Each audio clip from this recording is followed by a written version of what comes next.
이렇게 구역이 찬양을 준비해서 하나님 앞에 찬양하고 교회에 와서 찬양하신다는 게 얼마나 귀합니까? 그 준비하실 때 얼마나 행복하셨을까요? 이 행복을 다른 구역원들도 맛보시기 바랍니다. 작년 봄쯤 되었을 때 제가 참 힘들었습니다.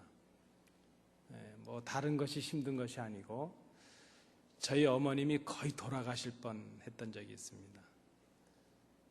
제가 한 번은 예배 나와서 말씀을 일부 예배 마치고 아침에 한국의 어머님이랑 그 사진을 주고받으면서 얼마나 울었는지 모릅니다. 그 진정이 안 돼서 그저 예배하는 내내 그저 참고 참았지만 그저 울면서 그저 눈물로 설교를 했던 적이 있죠. 그랬더니 어떤 성도님은 오늘 은혜 받았다 그러시더라고요. 사실은 그저 어머님의 그 모습을 보니까 그저 뭐라 그럴까요?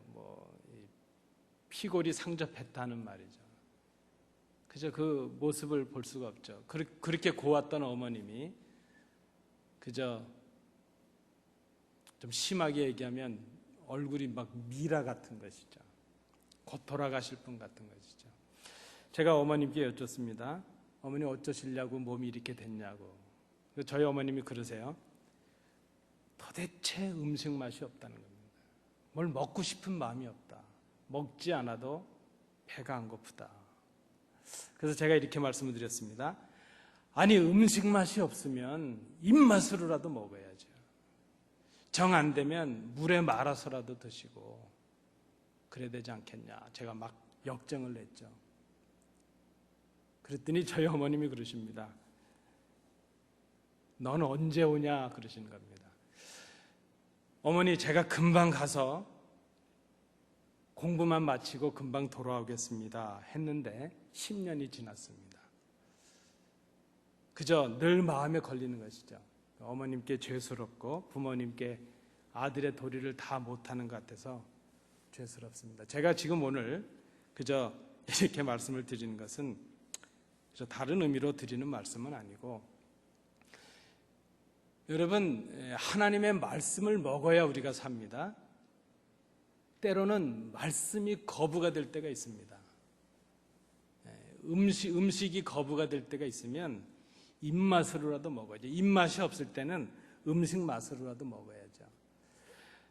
제가 잘 생각해 보았습니다. 말씀을 잘 받고 그 말씀을 통해서 은혜를 받을 수 있는 비결 중에 하나가 뭔가 하면 여러분이 동의하시건 아니건 간에 말씀 전하는 사람을 사랑하는 것입니다. 제가 중학생 때에 저는 미술을 아주 좋아하고 미술을 열심히 했던 적이 있습니다. 저는 재주가 없는데 미술부에 들어갈 정도로 제가 이래도 여러분 보시기엔 투박하지만 미술부 출신입니다. 이 소조부에 들어가서 대회도 나가고 그랬죠. 이유는 단 하나입니다. 미술 선생님이 너무 예쁘신 겁니다. 미술 선생님이 너무 좋아서 어떻게 하면 그 선생님께 잘 보일까 고민하다 보니까 미술부에 들어가는 것이죠. 시험을 보면 시험지에 수학과 미술이 같이 문제지에 나옵니다. 수학은 빵점을 맞아도 좋은데 미술은 제가 100점을 맞아야 되겠죠. 왜 그런가 하면 미술 선생님께 잘 보이려고 그랬습니다. 그분을 기쁘시게 해드리고 싶고 그분에게 사랑받고 싶어서 그저 매일 미술실 가서 청소해드리고 선생님 제가 선생님 도와드릴 거 없나요? 맨날 묻고 그저 절절절 그 선생님만 따라다니고 근데 그 선생님이 어느 날 학교를 빠지셨습니다. 그러더니 나타나셨는데 결혼을 하고 오셨다는 겁니다. 그래서 제가 그 다음부터는 미술을 이제 안 좋아하기로 결심을 했던 적이 있었습니다. 여러분, 그래서 제가 우스갯처럼 드리는 말씀이지만 하나님의 말씀을 사랑해야 됩니다. 그래야 우리가 삽니다. 우리가 밥 안 먹으면 죽는 것처럼 하나님의 말씀을 지속적으로 먹지 않으면 우리의 영이 죽습니다. 우리의 입맛을 잃었다면 음식 맛이라도 좋아야 되고 음식 맛을 잃었다면 입맛이라도 좋아야 되겠습니다. 좀 제가 부족하지만 그저 말씀을 전하는 저를 이쁘게 보기 시작해 보십시오. 그저 위에서 기도해 주시고 또 사랑해 주시고 그러다 보면 또 말씀의 의미가 새로워지고 은혜가 넘칠 수 있겠다 생각을 합니다. 오늘 이 말씀은 여러분 잘 아시는 말씀입니다. 그저 시간만 허락된다면 이 말씀은 한 3번 정도 나누어서 상고하면 딱 좋을 말씀인데 그저 우리가 빨리빨리 또 진행을 해야 되니까 오늘 7절부터 21절까지를 그저 한 목에 다 보도록 그렇게 하겠습니다. 바클레이라는 영국의 위대한 주석학자의 목사님이 계셨는데 그분이 이 본문을 향해서 이렇게 본문을 묘사한 적이 있었습니다. 이 본문에 대해서 이렇게 표현한 적이 있는데 그것이 무엇인가 하면 성경에 나타난 본문 중에 하나님이 누구이신가에 대해서 가장 분명하고 가장 정확하게 요약하고 정리해 준 본문이 바로 요한일서 4장 7절부터 21절의 말씀이다. 이렇게 그분이 정의를 한 적이 있습니다. 하나님이 누구이시냐? 그것을 가장 잘 정리를 했다는 것이죠. 여러분, 우리가 100년도 다 못 사는 사람들이지만 누군가가 우리를 이렇게 정리한다. 우리의 정체성을 누구인가 하는 것을 정리한다는 것은 쉽지 않습니다. 예를 들면 제가 개인 권영배라 그러면 저를 어떻게 규정할 수 있겠습니까? 대개 보이는 것만 판단을 하시게 되겠죠. 여러분이 제가 보여진 것은 아시지만 제가 여러분들께 보여주지 않은 것은 여러분 잘 모르시죠. 우리는 다 그렇지 않습니까? 사실은 우리가 겉으로 보여지는 부분들은 알지만 그 사람의 속은 다 알 수가 없죠. 사람도 우리가 다 알 수 없는데 무한하신 하나님을 우리가 다 알 수 있겠습니까? 하나님을 우리 연약한 인간, 유한한 우리 인간이 하나님을 다 설명하고 다 규정하고 다 알 수가 없다는 것입니다. 다만 우리가 하나님을 알 수 있는 방법 중에 하나는 하나님께서 가지신 속성과 품성들을 하나하나 찾아서 하나님이 이런 면이 있으시니까 하나님은 이런 분이실 것이다 이렇게 생각하고 유추할 수 있다는 것이죠. 그 중에 하나가 바로 하나님이 누구이시냐? 하나님은 사랑이시다 이렇게 말할 수 있다는 것입니다. 오늘 이 본문에서 우리가 하나님의 사랑에 관해서 이 좀 철학적이고 또 영적인 이 본문을 그저 좀 더 쉽게 제가 몇 가지로 정리를 해서 우리 성도님들과 나누고자 합니다. 첫 번째는 7절부터 10절에 나타나는 말씀인데요. 하나님이 사랑이시다 하는 이 말의 의미가 무엇일까 하는 것이죠. 사도 요한이 하나님은 사랑이시다 이렇게 말씀을 했는데 그렇다면 하나님은 사랑이시다 하는 이 말씀의 의미가 무엇일까? 오늘 함께 봉독하신 말씀 7절을 보시면요 이렇게 시작하고 있습니다. 사랑하는 자들아 우리가 서로 사랑하자 이렇게 말합니다. 저는 이 7절부터 10절의 제목을 이렇게 붙였습니다. 하나님은 사랑이시라는 말의 의미를 찾는 것의 첫 번째는 사랑은 하나님의 것이다 하는 의미가 있는 것이죠. 하나님은 사랑이시다 하는 이 말 속에는 사랑은 하나님의 것이다. 사도연의 표현에 의하면 사랑은 하나님께 속한 것이다 그렇게 말을 했습니다. 자, 사랑하는 자들아 서로 사랑하자 이렇게 말합니다. 이 말을 우리가 잘 보면 사랑하라고 명령을 받고 있는, 사랑해야 한다고 권면을 받고 있는 사람들은 이미 사랑을 받고 있는 사람들입니다. 사랑하는 자들아 서로 사랑하자 이렇게 말하고 있죠. 이 말은 사랑은 우리 인간의 것이 아닌데 사랑은 하나님의 것인데 우리 인간으로 하여금 사랑을 알지 못하는 우리로 하여금 사랑하라 이렇게 명령하시는 것은 하나님께서 그 사랑을 우리에게 먼저 알게 하시고 우리에게 먼저 주셨다는 의미가 있다는 것입니다. 우리가 하나님의 사랑을 생각할 때 크게 오해하는 것 중에 하나가 무엇인가 하면 사랑은 우리의 것이라고 생각하는 것이죠. 그런데 성경은 그렇게 말씀하지 않습니다. 사랑은 하나님께 속한 것이고 사랑은 하나님의 것이라는 것이죠. 그래서 하나님께서 그 사랑을 우리에게 알게 하시고 하나님께서 그 사랑을 우리에게 주시지 않으면 우리가 사랑을 알 수도 없을 뿐더러 사랑을 할 수도 없다는 것입니다. 성경에서 우리에게 서로 사랑하라 이렇게 명령하신다면 그 명령을 하시기 전에 이미 우리에게 사랑을 주셨다는 의미가 있는 것이죠. 그래서 사도 요한은 이 말씀을 듣고 있는 성도들을 향해서 사랑하는 자들아 이렇게 말합니다. 이 말은 사랑을 받은 자들아 하는 의미죠. 사랑을 받은 자들아 너희도 서로 사랑하라 이렇게 말하고 있습니다. 여러분 우리가 기억을 해야 되겠습니다. 사랑은 우리에게서 시작된 것이 아니고 우리의 것도 아닙니다. 그래서 우리 마음대로 할 수 없다는 것입니다. 오늘 이 말씀에 보면 사랑하는 자들아 누가 서로 사랑하자 그러죠? 누가?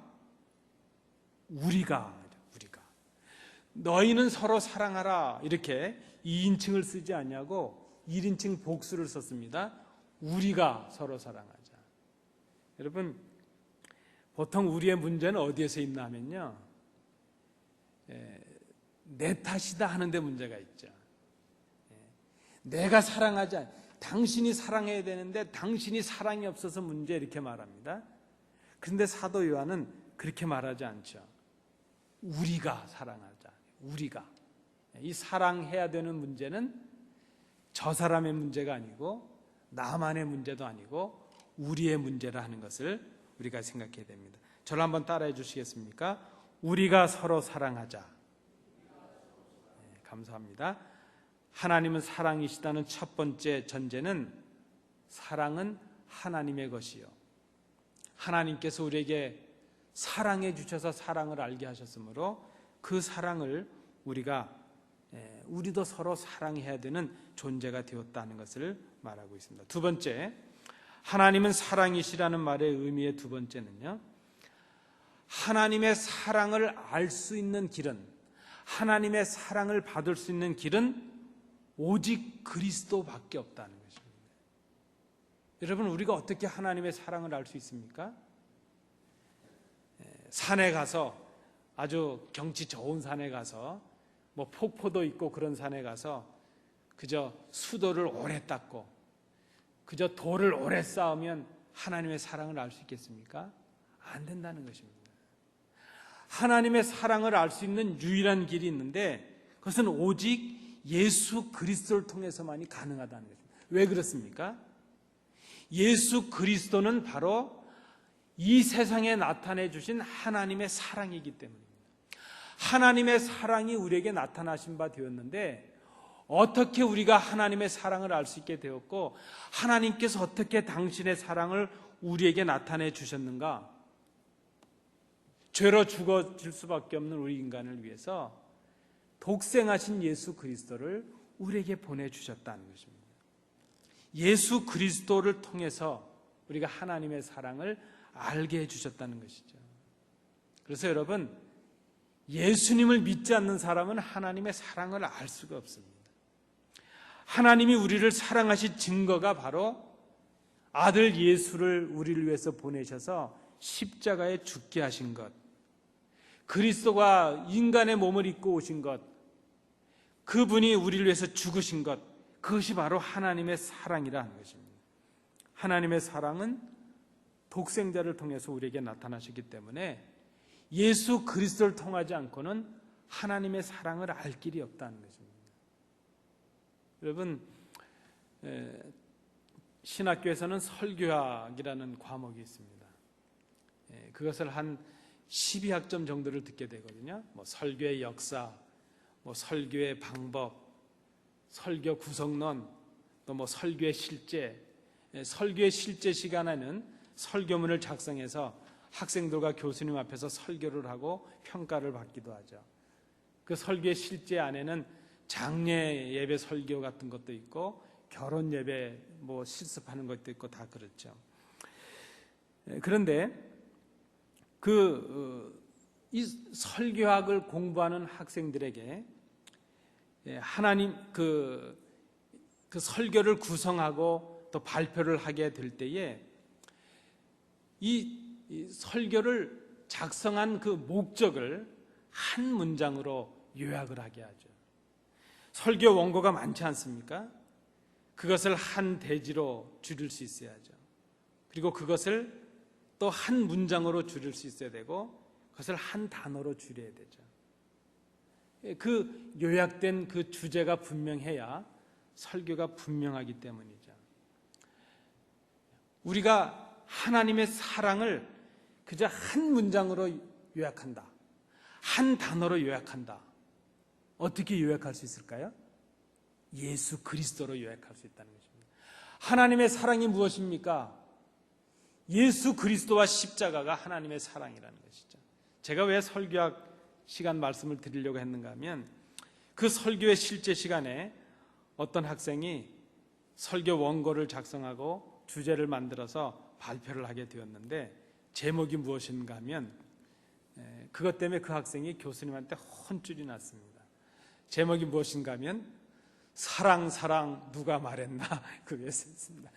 근데 그게 저희 그 학생 때 어떤 가수의 그 노래 제목이었거든요. 그러면서 설교를 시작하면서 뭐 제가 지금 잘 기억은 나지 않지만 그 노래를 불렀습니다. 때로는 뭐 당신 생각에 이러면서 그 얘기를 막 그 노래를 불렀죠. 그러면서 설교를 시작했는데 느닷없이 교수님께서 지금은 좀 달라졌을 텐데 그때 교수님들은 얼마나 엄하셨는지요. 신학교에서 여학생 남학생이 이렇게 붙어서 가면 교수님들이 뒤에 오시다가 두 분 전도사님들 이따 제 교수실로 오세요. 그래서 가서 야단도 먹고 그랬죠. 그랬던 때니까 그래서 야단을 먹었던 때가 있습니다. 여러분 또 어떤 학생은요 설교 제목이 사랑은 눈물의 씨앗이 아닙니다. 이랬다가 또 혼났죠. 여러분 사랑이 무엇입니까? 사랑은 눈물의 씨앗입니까? 우리가 오늘 다른 것보다도 분명하게 하나 아셔야 될 것은 사랑은 우리의 것이 아니라는 것이죠. 사랑은 하나님이십니다. 그 사랑을 알게 하신 분이 하나님이시요. 그것을 알게 하신 분이 그리스도시요. 하나님께서 우리에게 주신 그 능력, 그 선물이 바로 하나님의 사랑이라는 것입니다. 그래서 우리가 세 번째로 하나님은 사랑이시라는 것을 말하면 반드시 말해야 될 것이 바로 이것입니다. 오늘 사도 요한도 그 말씀을 하고 있죠. 사랑은 우리가 하나님을 사랑한 것이 아니고 하나님이 우리를 사랑하신 것이다. 사랑의 출발이 우리가 아니라는 것입니다. 사랑의 출발은 하나님이십니다.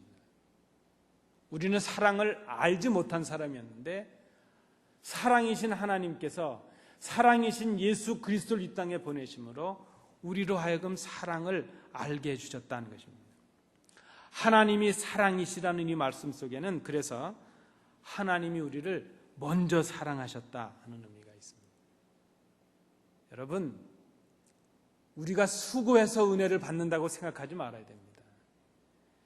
내가 사랑해서 하나님이 나에게 이런 것 주신다, 그렇게 하면 안 됩니다. 내가 수고하고 공로가 있고 내가 충성해서 하나님이 나에게 이런 복을 주신다, 그렇게 생각하면 잘못된 신앙입니다. 먼저 주셨기에 감사하는 것입니다. 먼저 선물로 주셨기에 그것이 하나님의 은혜입니다.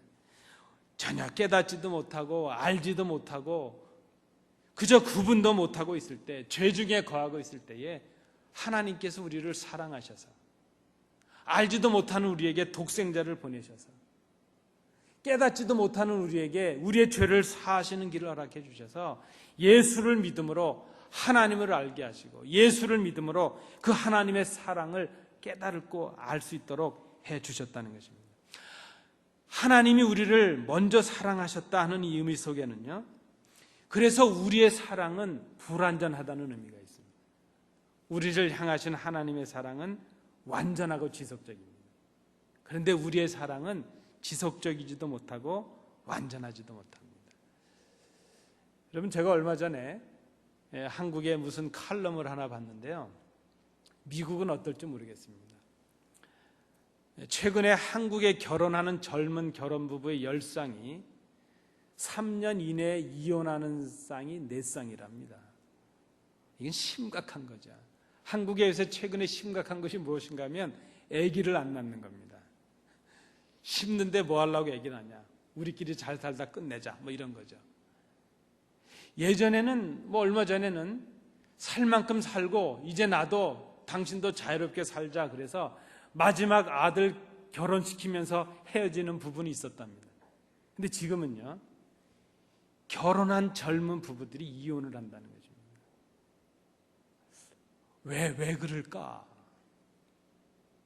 그 칼럼을 쓴 분의 주된 요지는요, 결혼을 하는 사람들이 사랑이 뭔지 깨닫지 못하고 결혼하고 있다는 것이죠. 여러분, 결혼이 사랑의 완성이겠습니까? 결혼은 사랑의 완성이 아닙니다. 결혼은 사랑하겠다는 결단의 시작입니다. 오히려 결혼은 사랑의 여정을 이제 출발하는 것이죠. 결혼 전에는 완벽해 보였던 그 사람이 결혼하고 나니까 다 허점이 보이지 않습니까? 전에는 멋있었던 그게 다 단점이에요. 그렇잖아요.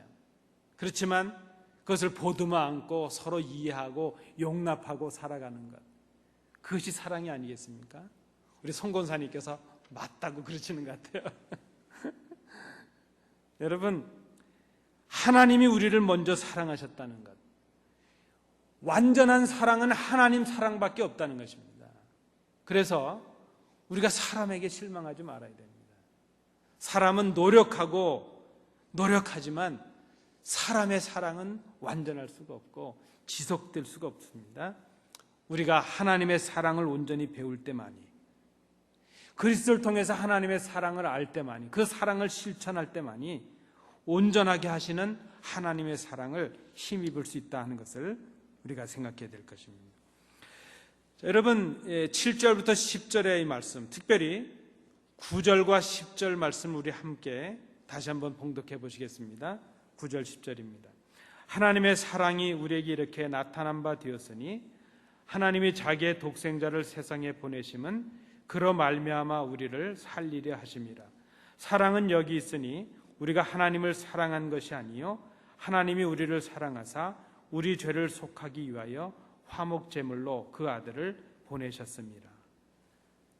많은 주석학자들이 이 요한일서 4장 9절 10절의 말씀은 요한복음을 쓴 사도 요한이 바로 요한복음 3장 16절을 해석한 말씀이라 이렇게 말씀을 합니다. 요한복음 3장 16절을 좀 더 자세하게 풀어놓은 말씀이 바로 4장 9절 10절이라는 말씀입니다. 하나님이 세상을 이처럼 사랑하사 독생자를 주셨으니 이는 저를 믿는 자마다 멸망치 않고 영생을 얻게 하려 하십니다. 그것이 바로 하나님의 사랑이었다, 이렇게 요약을 하고 있다는 것입니다.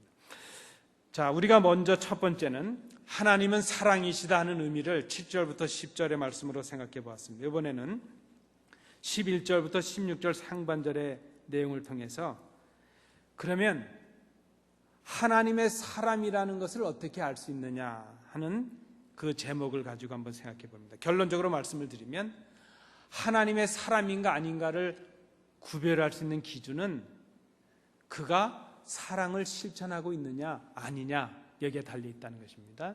사도 요한의 표현에 의하면 하나님의 계명을 순종하고 있느냐 아니냐 하는 것이죠. 11절의 말씀을 보시겠습니까? 다시 그렇게 시작을 합니다. 사랑하는 자들아, 이 말은 사랑을 받은 자들아, 그 하나님의 사랑을 받아서 이제 사랑을 해야 될 자들아, 그런 의미의 말씀이죠. 이 말씀은 3장 23절에서 언급되었던 말씀을 다시 설명하고 있습니다. 여러분, 3장 23절을 한번 보시겠습니까? 제가 읽어드리겠습니다. 그의 계명은 이것이니 곧 그 아들 예수 그리스도의 이름을 믿고 그가 우리에게 주신 계명대로 서로 사랑할 것이니라. 이 말씀을 지금 11절부터 16절까지 말씀에서 다시 설명을 하고 있다는 것입니다.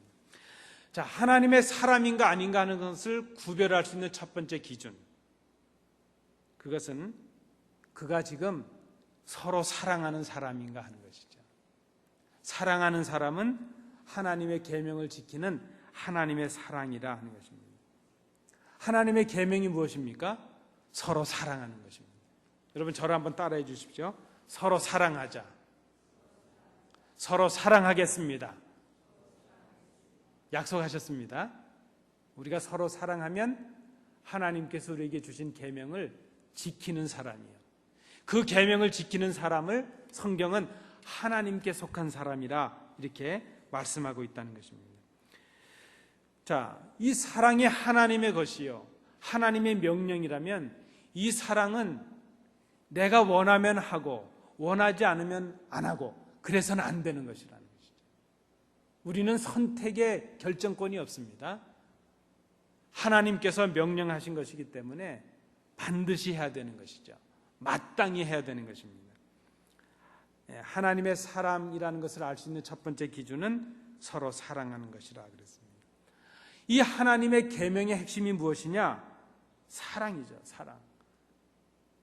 여러분, 하나님의 계명은 우리를 얽어매는 무서운 계명이 아닙니다. 하나님의 모든 계명을 한마디로 요약하면 사랑하는 것입니다. 그래서 사도 바울은 사랑이 모든 계명의 완성이라는 의미의 말씀을 하고 있습니다. 믿음과 소망과 사랑, 이것은 항상 함께 있겠지만 그 중에 제일은 사랑이라는 것입니다. 여러분 한번 생각해 보십시오. 우리의 믿음은 언제까지 믿는 것입니까? 믿음의 요건이 사라지면 믿음이 필요 없습니다. 우리가 하나님의 나라에 가면 더 이상 믿을 게 없습니다. 자, 소망은 언제까지의 소망입니까? 그 소망의 요건이 이루어질 때까지입니다. 하나님의 나라에 가면 소망도 필요 없습니다. 더 이상 믿을 것도 없고 더 이상 기대할 것도 없죠. 그 하나님의 나라는 완벽한 곳이기 때문입니다. 그런데 하나님의 나라에 가도 꼭 필요한 것이 있는데 그것이 사랑이라는 것입니다. 이것은 칼빈의 주석입니다. 그래서 하나님의 사랑이 위대하고 이 세 가지 중에 제일 되는 것은 사랑이라는 것입니다. 왜 그런가 하면 하나님의 나라에 가도 우리에게 필요한 것은 사랑이기 때문이라는 것이죠. 하나님의 계명의 핵심은 사랑입니다. 그 사랑이 우리가 하나님의 사람이라는 것을 증거하고 하나님이 우리 안에 거하신다는 것을 증거하는 것이죠. 세 번째, 그러면 그 사랑의 계명을 이루는 방법이 무엇인가 하는 것이죠. 오늘 성경에서는 이렇게 정리를 해주고 있습니다. 14절, 16절의 말씀입니다. 이것은 믿음에 관해서 말씀을 하고 있습니다. 하나님의 사랑의 계명을 온전히 이룰 수 있는 방법은 믿음이라는 것입니다. 예수를 그리스도로 믿는 것, 예수를 그리스도로 믿는 것, 하나님께서 보내주신 그 사랑의 원천 되시는 그리스도를 믿음으로 바라보는 것, 그것이 바로 사랑의 계명을 시작하게 되는 것이요, 그것이 바로 하나님의 사랑에 대한 우리의 응답이라 하는 것을 말씀을 합니다. 이 본문 우리가 읽으셨던 11절부터 16절 상반절까지의 말씀도 요한복음 3장 16절의 말씀과 비교해서 설명을 해볼 수 있습니다. 같은 의미의 해석의 말씀이라 볼 수 있죠. 그러니까 사랑의 이 그리스도에 관한, 또 하나님의 사랑에 관한, 우리의 계명에 관한 모든 요약이 요한복음 3장 16절이라 이렇게 말씀을 할 수 있습니다. 16절 하반절부터 21절까지의 말씀은 이제 결론적인 정리의 말씀입니다. 제가 몇 가지로 제목을 정리했는데 제목을 말씀드리고 말씀을 마치도록 하겠습니다. 첫 번째는 믿는 자들이 하나님 안에, 또 하나님이 믿는 자 안에 서로 거할 수 있는 그 방법은 하나님의 사랑을 실천하는 것입니다. 우리가 하나님의 사랑을 온전하게 실천하게 되면 우리가 하나님의 자녀가 되고 우리가 하나님께 속하는 사람들이 될 수 있다는 것입니다. 여러분, 우리 공동체 안에, 우리 교회 안에 하나님이 거하신다는 증거를 어떻게 보일 수 있습니까? 강단에서 폭포수 같은 말씀이 쏟아지고 병자들이 일어나고 막 기적들이 나타나면 하나님의 역사가, 하나님이 여기 임재하고 있다, 이렇게 우리가 느낄 수 있겠죠. 그래서 이런 것들을 가지고 미혹하는 사람들이 얼마나 많은지 모릅니다. 뭐 금가루가 날렸니, 뭐 이가 뭐 금으로 바뀌었니, 별짓들을 다 합니다. 그런데 여러분, 성경은 그런 것들을, 표적과 기사를 너무 쫓아가지 말라 합니다. 표적은 표적이죠. 표적은 사인이라는 뜻인데 뭔가를 가리키는 것으로 끝나는 것입니다. 하나님께서 병자를 고치셨다면 그것으로 완성이 아니라 그 병자를 고친 것은 하나님의 나라에는 이럴 것이라는 하나의 사인으로 끝나는 것이죠. 기적과 이적은 표적입니다. 무엇인가를 가르치는 것이죠. 가리키고 있는 것이죠. 그렇다면 우리가 우리의 신앙을 위해서 추구해야 될 것은 하나님의 말씀이죠. 여러분, 우리의 신앙의 어떤 핵심, 우리가 바로 바라봐야 될 것은 하나님의 말씀이죠. 우리 공동체 안에 우리가 하나님 안에 속해 있고 이곳에 하나님의 임재가 있다는 증거는 우리가 서로 사랑하는 데 있다는 것입니다. 성도들이 서로 사랑하면 많은 사람들이 그렇게 알게 되는 것이죠. 아, 하나님이 저들 가운데 계시는구나, 저들이 하나님의 백성이구나 하는 것을 알 수 있다는 것입니다. 역으로 우리가 서로 사랑하지 아니하면 세상이 그렇게 판단하죠. 아, 저들은 하나님께 속하지 않았구나, 그렇게 생각한다는 것입니다. 여러분, 아까 저랑 약속하셨는데 다시 한번 하시겠습니다. 우리가 서로 사랑하자. 사랑하겠습니다. 고맙습니다. 저하고만 하지 마시고 옆에 보시고 한번 하시겠습니다. 그럼에도 불구하고 사랑하겠습니다. 여러분, 사랑할 만해서 사랑하는 것은 세상 사람들도 합니다. 사랑할 수 없지만 사랑하죠. 용서할 수 없지만 용서하죠. 그게 사랑 아니겠습니까? 하나님께서 우리를 용서하실 때 용서하실 만해서 용서하셨겠습니까? 하나님께서 우리를 위해서 독생자를 보내실 때 우리가 그럴 만해서, 받을 만해서 우리에게 주셨겠습니까? 자격도 없고 아무 공로도 없는 우리에게 그리스도를 보내셨고 용서해 주셨고 사랑해 주신 것 아니겠습니까? 우리가 서로 사랑하면 우리를 하나님의 자녀라고 하시고 우리 속에 온전함이 있다 하시고 우리를 하나님의 자녀라고 말씀해 주신다는 것입니다. 그렇게 되면 그때 우리로 하여금 담대함을 주신다는 것입니다. 여러분, 이게 뭐 비유가 될 수 있는 말씀은 아니지만 남성들이요, 여성들과 있으면 용감해진답니다. 불량배들이 있으면 피해가던 남자도 자기, 예를 들어서 교제하던 애인과 있는데 불량바가 나오면 뭐 얻어 터지든지 말든지 강하게 된답니다. 왜 그럴까요? 잘 보여야 되잖아요.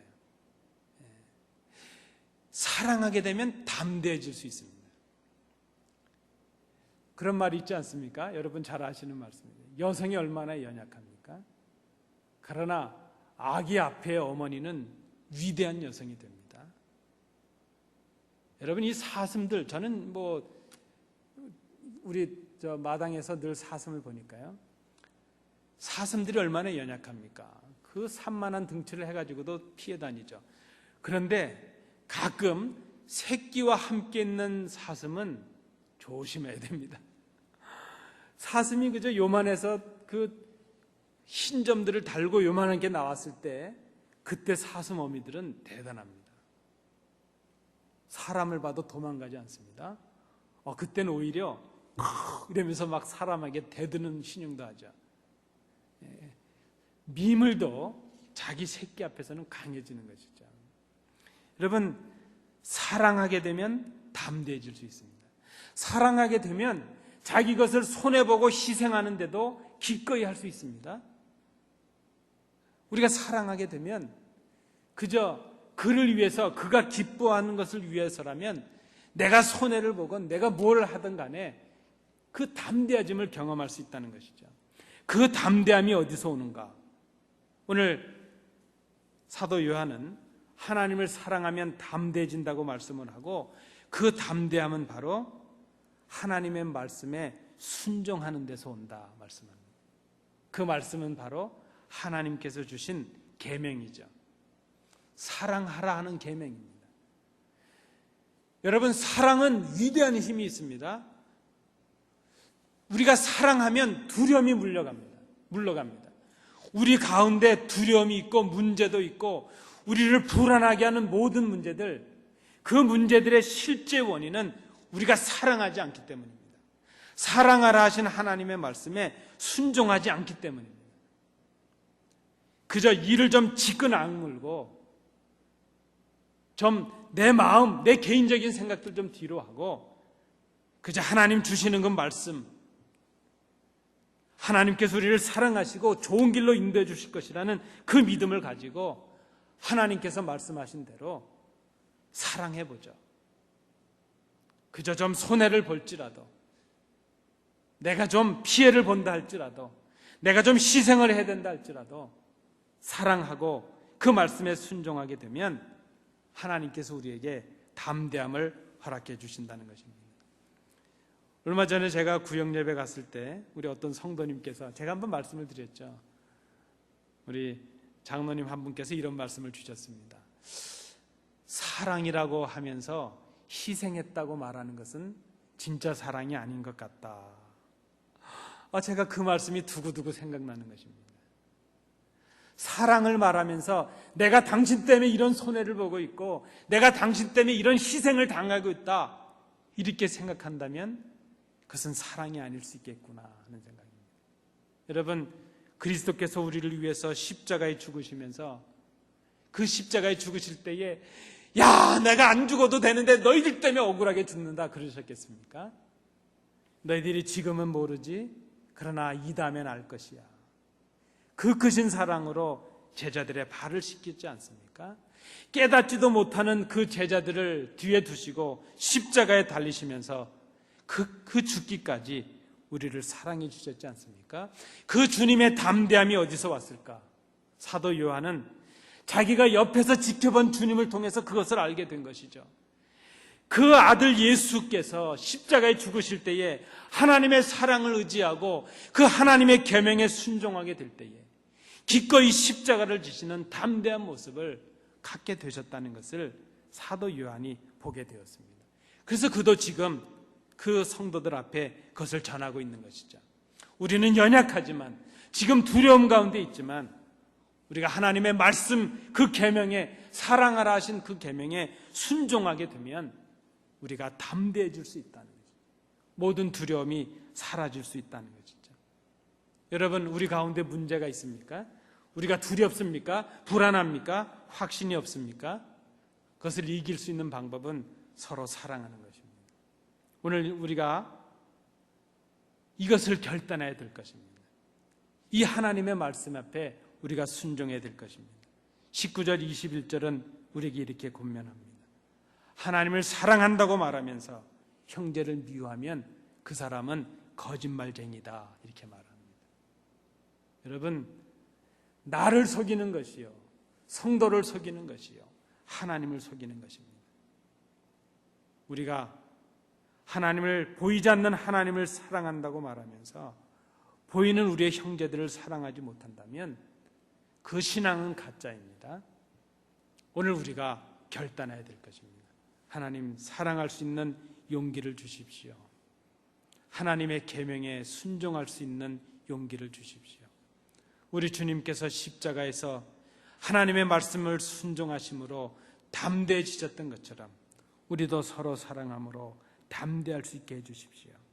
마가복음 12장 29절 이하에서 주님 말씀하십니다. 하나님을 사랑하고 이웃을 내 몸과 같이 사랑하라. 주님의 사랑을 옆에서 지켜보고 누구보다도 주님의 사랑을 많이 받았던 이 사도 요한은 주님의 그 모든 말씀과 모든 삶을 한마디로 요약을 했습니다. 아, 그분은 사랑이셨구나. 그분을 보내신 하나님도 사랑이셨구나. 여러분, 왜 우리가 사랑을 잘하지 못하는지 아세요? 사랑을 받아보지 못해서 못하는 겁니다. 사랑을 받아본 사람이 사랑을 할 수 있습니다. 우리가 서로 사랑에 굶주려 있습니다. 지금까지 어떻게 살아왔든지 간에 오늘 우리가 결단해야 될 것입니다. 사랑은 하나님의 것입니다.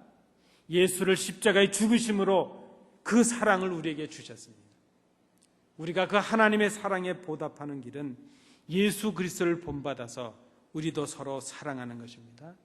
그것이 하나님의 계명에 순종하는 길이요, 믿는 우리들의 본분이요, 하나님의 나라를 소망하는 우리들의 살 길인 것을 우리가 생각해야 될 것입니다. 다시 한번 저를 따라해 주십시오. 힘들지만 사랑하겠습니다. 서로 사랑하십시다. 이 사랑으로 우리가 회복되고 하나님의 담대함을 힘입고 우리에게 주신 은혜를 누리시는 우리 성도들 되시기 바랍니다.